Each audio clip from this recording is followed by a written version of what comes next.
Iberian Peninsula an island, if you think about it in that way, I wonder. So we will continue the Iberian love, Viva Iberia, in the Iberian FM section, which we brought forward to 9:30 this morning.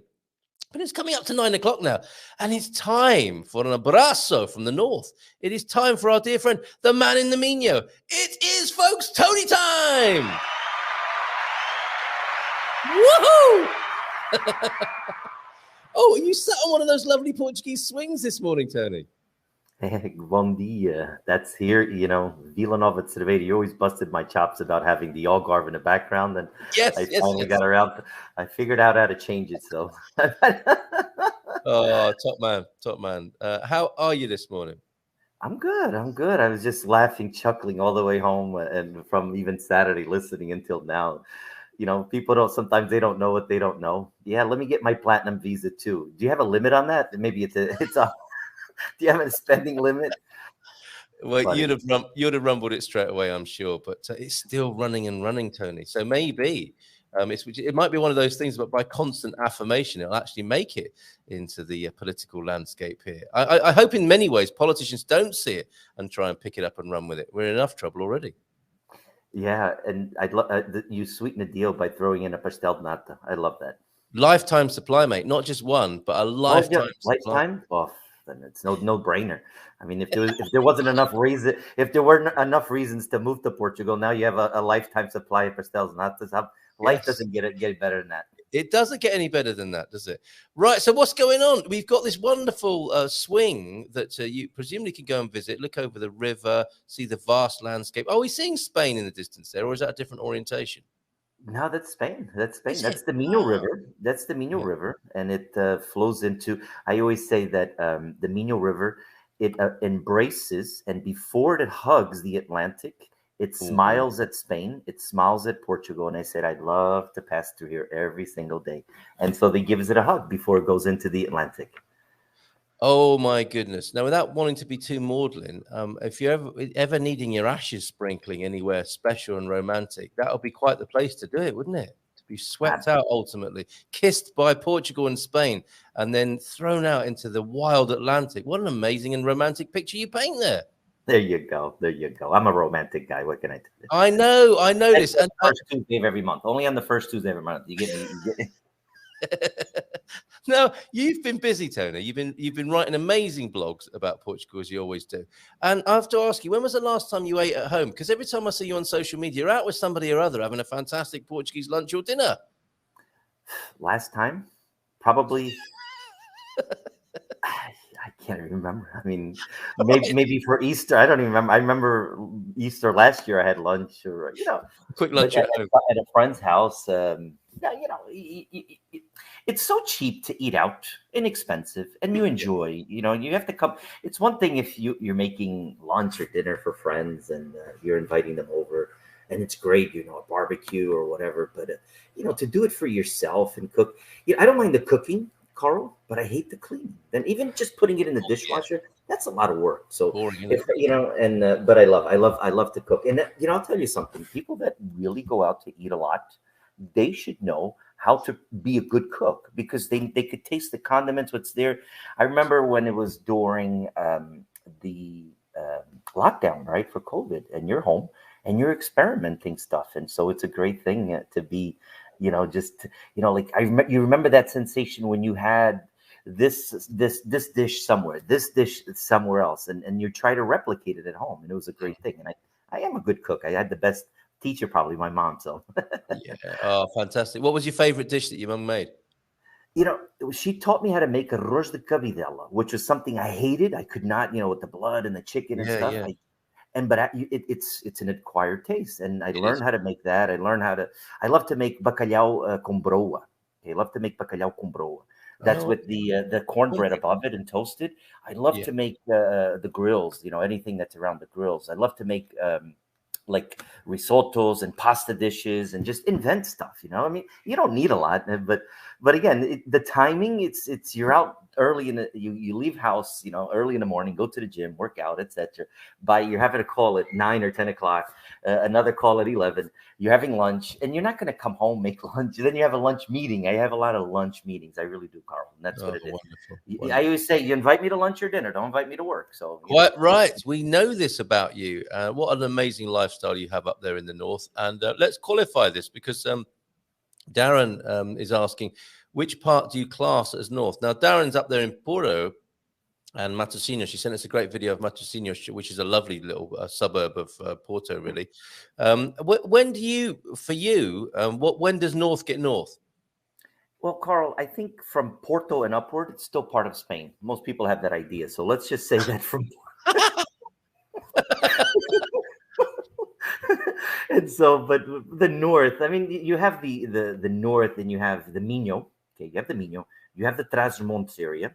You have the Douro area as well. So anything like from, if you imaginary line from the Douro River and up, that's for me north, because that's where things kind of change in terms of weather, as well, and even customs, right? Even cultures of people up here, very different from where even someone from the Minho is a little different than even the cuisine and the food, the dishes with somebody in Trás-os-Montes in the Douro Valley. Not that it's so much different, but there's different recipes. Like you're gonna have like the best sausages, right? The fumeiro and stuff. You got to go to Chaves or Vinhais, Trás-os-Montes in that area there, the mountainous regions, right? Yeah. Delicious, right? Oh my goodness. If you want to have like lamprey, you can have it even in the Tejo, you can have it in the Mondego, but from here you can have it all along the rivers, right? So we have the Lima, we have the Minho. So up here it's a little bit different, even the taste of it, and the further the lamprey goes up, for example, which is another dish I love to eat, the lamprey, which is another delicacy. And but from north for me is like from Porto and up. That's where I classify for me north. Because that's where we have our brothers and nuestros hermanos in Spain, where they love coming here, especially this week. This week, if you go to Braga, and it's the Holy Week, right? Before Easter, they have a big tradition there in Spain where even their kids are out of school and stuff, and they travel. And Braga's, the saying in Portugal: Braga prays, Coimbra studies, Porto works, and Lisbon, well, they get by, right? So, but in Braga, it's really... I didn't know that. I've never heard that before. So I'll say it in Portuguese. Braga reza, Braga prays.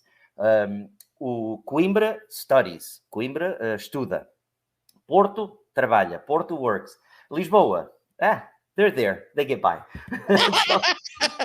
A nice little put down for the alfaces, right? Alfacinhas, the lettuce people of the capital.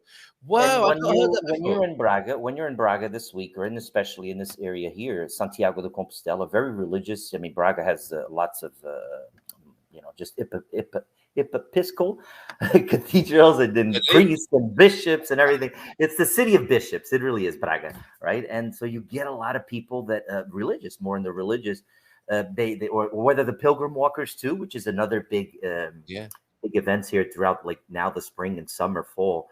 It's a beautiful place if you love walking from Porto.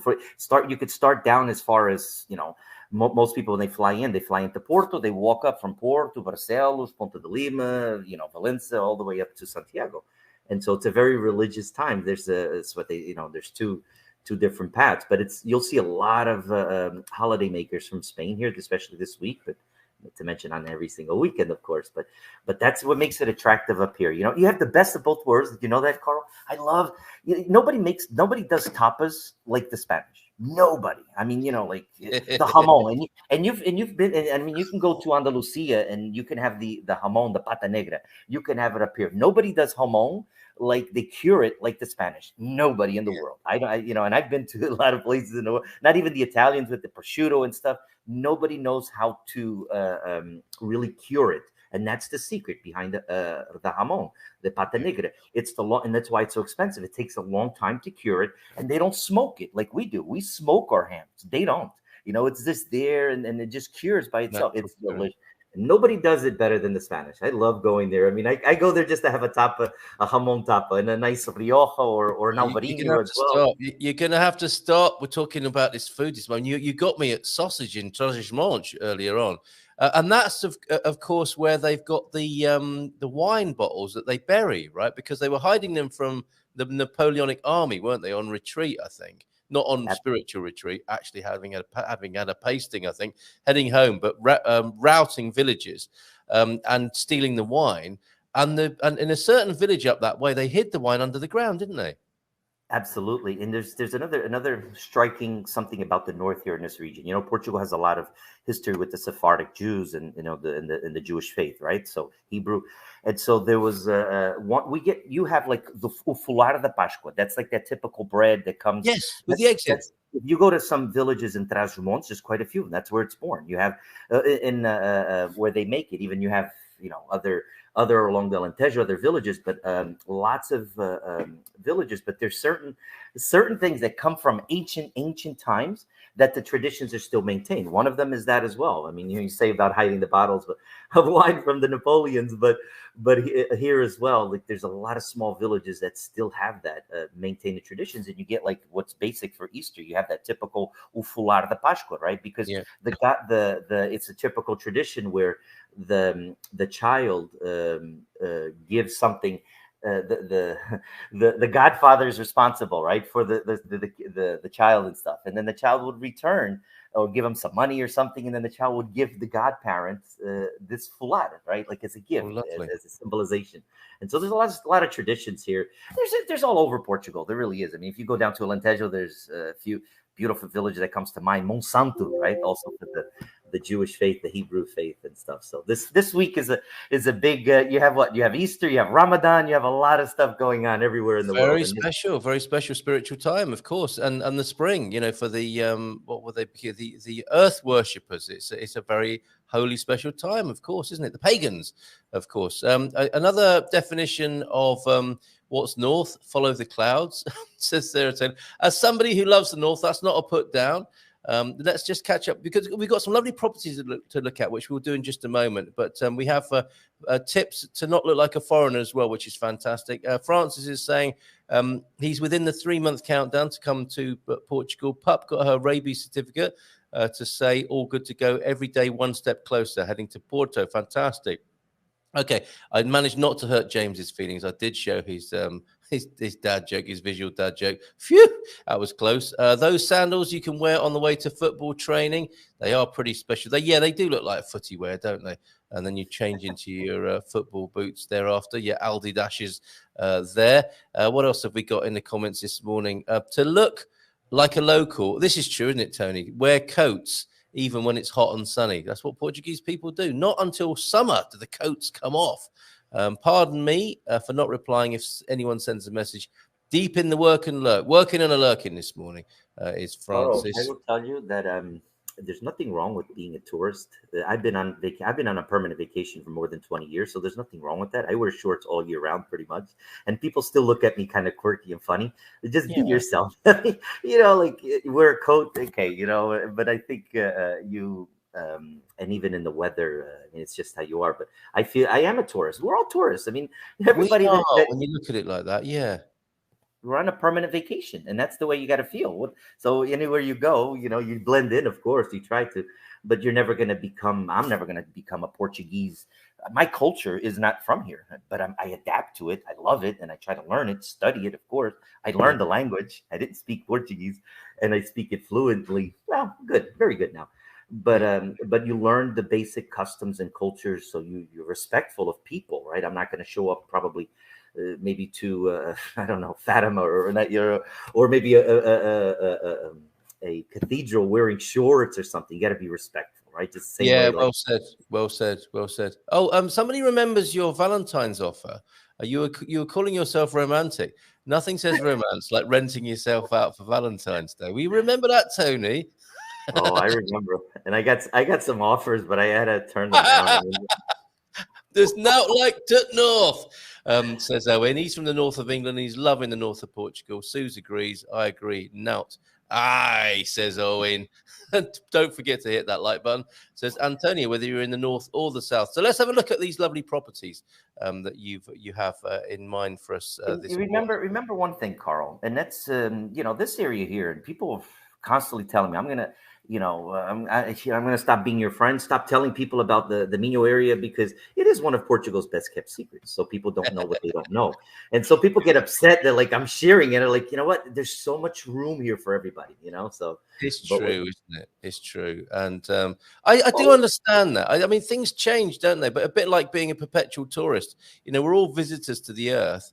And the story of humanity is that people move around and it does change things. And it's whether, I guess, we're conscious about that and we play a responsible and mindful part in that, or if we just let it happen.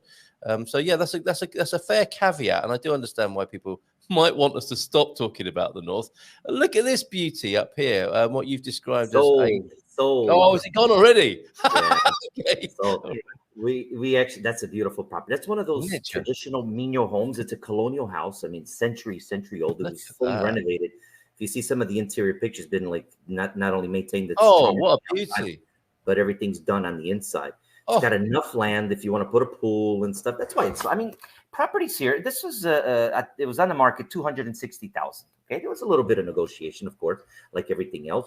But even at if at that value, no wonder it's sold, right? Everything's about the value that you get, and this is just a fully done up property.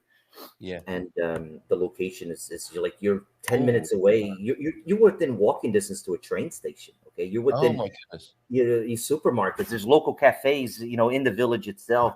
Fun, small little country village, right? And but you from like Vila Nova de Cerveira, 10 minutes. From the center of Valença, 10 minutes. Your highway is like 5 minutes by car as well. You can walk to the train in 10 minutes.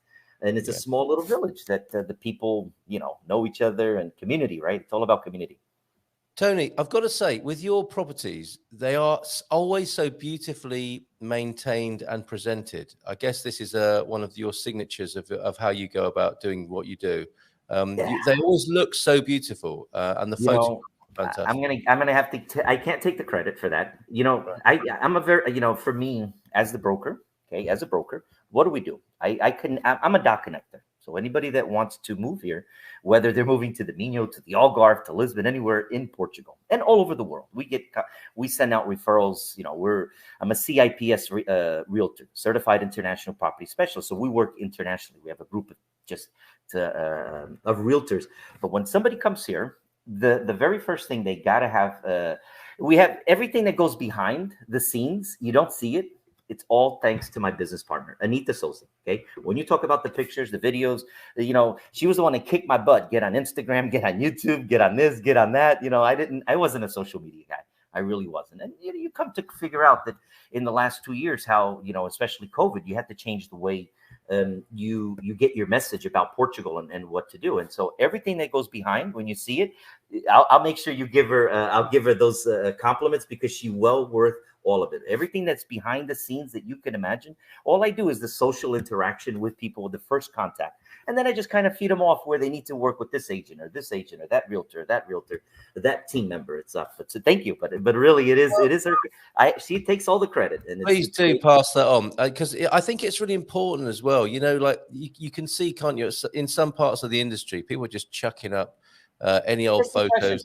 First impression. I mean, it's impression about you. It's about your business, about what you're selling. I mean, if you sell it, if you want to promote a property, and whether and everything is about the location, the information, right? But you have to present it. That's the first impression. You only get a chance to do that once. Absolutely, it's the old saying, isn't it? You can only make you don't get a second chance to make a first impression. And what's important is that you have to do it at a way where somebody gets there. It's the same, because usually the pictures are, and these are not treated or anything. These are just, she's a professional, right? She's a professional photographer as well, in addition to many other things. But when somebody looks at something, this is when they come to visit in real life. It's exactly what it is. It's not, oh, wait a minute, the pictures that make it seem bigger or this or that. No, it's reality, and so people are not disappointed. And that's it adds credibility as well. Well, these pictures are good quality and real. There's no empty or even full black plastic bags lying around the driveway, or bodies on the bodies on the terrace, right? On the You remember that one, don't you? I Do you know remember what? that we were there with our. I've got it somewhere. Shout out to the bromance, right? And Frank I'm the not going Bang. to put it on the screen and besmirch your. It doesn't deserve to be alongside these lovely photos here. So, what have we got here? Spacious and beautifully. I mean, the lighting. We might be closing on Right. this probably sometime in the next 2 weeks or so. But this is this is to give you an idea: 4-bedroom house, Yeah. 2 baths. It's got a nice. It was completely renovated, air conditioning, etc. Garage for 2 cars. It's got an area for a barbecue area. It's got about 900 square meters of land and a water. In addition to, it's along the Camino de Santiago, so somebody's buying it. They're going to be doing it for small Airbnb, well, like hostels overnight, for the Camino walkers. What a lovely idea. 220K, 220,000 euros. I mean, what can you get for that? That is very, very good value, isn't it? Superb. Love that. 4-bedroom. Nicely all finished off, the double glazing on the windows. I mean, you could, it's a brand new home. It was all rebuilt, everything from scratch, rebuilt. Valencia de Minho. Maintaining its old charm because it was an older house, right? It was an older house. People used to live there, so the new owners gave it a new life, and that's what it's all about. And you've added a lot of light into that. Beautifully done. Really like that. Okay, so we're looking now at Villanova de Cerveira, an area dear to you, of course. And there it is, rustic stone cottage for renovation. So somewhat different here. This is all about the potential here, the P word, isn't it? But what a location! Oh, look at that location, Tony. You see the river, you hear the river. I mean, if you're strong enough, you can throw your fishing cane and you'll hit the river there. It's the Rio Coda, okay? And the Rio Coda flows into the Rio Minho. Yeah, that's within 20 meters from the house. You can hear that babbling away. We sold a neighbor property. Little more piece of land, and this is the kind of property. If I had this, this is the gems where people they're looking for because it's the location. Everything's about the location, right? It's private. It's on a high up top. There's no houses. You have the view of everything else, And if I had a home there that was around 350,000 euros renovated, you'll spend about 200 grand to redo this house. So you're still buying it below market value, even if you get an architect, an engineer, and that's even. I always say it's our team. We never do anything. I can never do anything alone. It's everybody that's around me. You're only as good and successful as everybody around me, and that's what's very thankful for that. And that is going to be a beauty, isn't it? I mean, ultimately, what do you think that's going to end up as? How many bedrooms? I mean, it's got multiple buildings, 3 baths, swimming pool. Maybe a nice little Airbnb place or holiday home and rent it out when the people. These kind of homes. Somebody when picks it up, they use it sparingly throughout the year. They'll come and then they give it to us to manage it, and we have a nice rental income. Like you can rent this property out per week in the summer months, June, July, and August, guaranteed 10, 12 months. 1,200 euros a week at minimum, to rent this property out. So you have a nice rentability, the ROI rather rentability, the return on investment. Yeah, sure. What a lovely. It's a gem because we had 2. One is gone. This one is the neighbor one, and it's once you can't find properties alongside the river. They're not going to permit you to build there. It's just you can't do it. It's reserved, and the only reason they allow you to do it is because you have the footprints there that existed, and you can renovate it. And the structure. What's good about this house? And a lot of the properties, although it is in a state of ruin, but if you you can't knock a wall down or kick it and it's going to come down the house. It's got the beautiful structure, and that adds the value as well to the house to begin with. We had a very funny meme about if you lean against a wall in some American properties, you go right through the dry lining, won't you? Whereas a Portuguese wall breaks your hand if you touch it, and I'll break your other hand as well if you try that again. I remember this is even before I lived here permanently. Before I moved to Portugal, I always used to joke around like, there was a lot of house fires in the cities and in the States and stuff. And here, like I imagine, like, man, if the house burned, it would only go the windows and doors would burn. Everything else Yeah, I've seen that, and yes, I mean it's a devastating thing when it happens, but you still got the main often in these fires that you see, the trees get taken out, and as you say, the woodwork, but the structure still stands. It's quite extraordinary. We have another to share. This is incredible. Love this. Oh, and Sarah's appreciating your approach or your business partner's approach here. beautifully staged, and what is it? Beautiful property and staging. We plan to take a drive around that area soon. No cluttered counters and open toilet seats. She's got an eye for detail, has Sarah, and she'll love this one as well, I think. Look at this. Oh, avant-garde architecture. We've got everything this morning. So what have we got here? This is your typical modern home. Okay, spacious. It's pictures don't do justice. The pictures don't do justice for this house because it's humongous. It is a big house. It's a 4-bedroom, 4-bath, swimming pool. Like, you have even the laundry area, the office space. You know, there's a big office. The areas are just big. You know, you have a garage for up to 3 cars, but you still have a parking area, covered parking area for another 3 or 4 cars, for example. Plenty of space outdoors. It's just, even the kitchen. Look at this beautiful kitchen. It's beautiful, isn't it? Look at that. You have this is it's even the quality of the domotic. Everything is like automated, right? So if the electronics, everything in the house, the shutters, all the modern that you can. There's too much to mention. I think I put it there, the whole list of everything that's included that the house has, the specialties. But it's just one of those houses. You know, if you had this house for example, in the Algarve, in other parts of Portugal, it's all about the cost of the land, right? Because the house will pretty much cost, no matter where you're building it, it's going to cost the same. That's not going to change. But the land, and it would be a house that, you know, probably having it 800,000 euros or so, 700, 800,000 euros would be nothing for a house like that. I wish I had. I mean, you know, if I had this house, if we had this home, and I'm sure any other friends or realtors that are in the Algarve or other parts of Portugal, if this house was down there, they would say, you know what, forget 800,000, it'd be over $1 million, probably. Yeah. But I could say comfortably that this house, you won't find a house like this for 800 grand down in other parts of Portugal. And here is that what it's listed at here? 800? No, 550,000. What? Wow. Okay. It's too much house. It's so much of a big house. I mean, we're talking the areas of the living spaces, right? The bedrooms. You have a 1 bathroom that not only has a bath and shower in it, right? One of the, you know, normally you have one or the other, right? This has a whirlpool bath plus a nice shower as well. Somebody. You know, it's just the space. It's a spacious 4-bedroom house that I love the design. Outdoor. You drive in underneath it, presumably for the parking. This is new to me. Bold Cozinhas. This is a company that does these beautiful kitchens. Mm-hmm. I wasn't aware of this company. They're working all over Portugal. Are they? Bold? Yeah.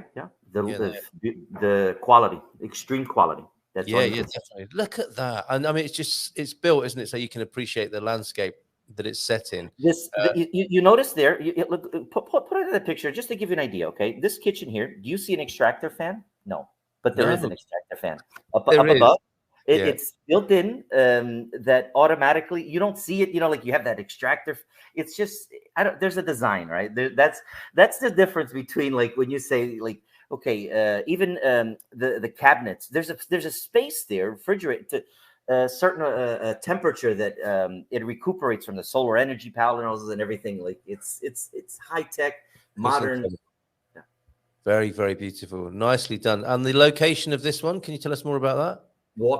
It's like, even walking to the river, 5 minutes, okay, to the Minho River. Right. You're 5 minutes walking to the Minho River, 5 minutes walking to the train station.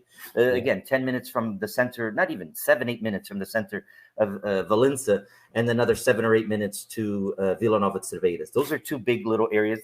That area, but it's Dakota. That's where it's like a triangle. That's where I mostly we do our listings. We work all over Portugal, but we only list and appear in our office up in the north. This area here, you know.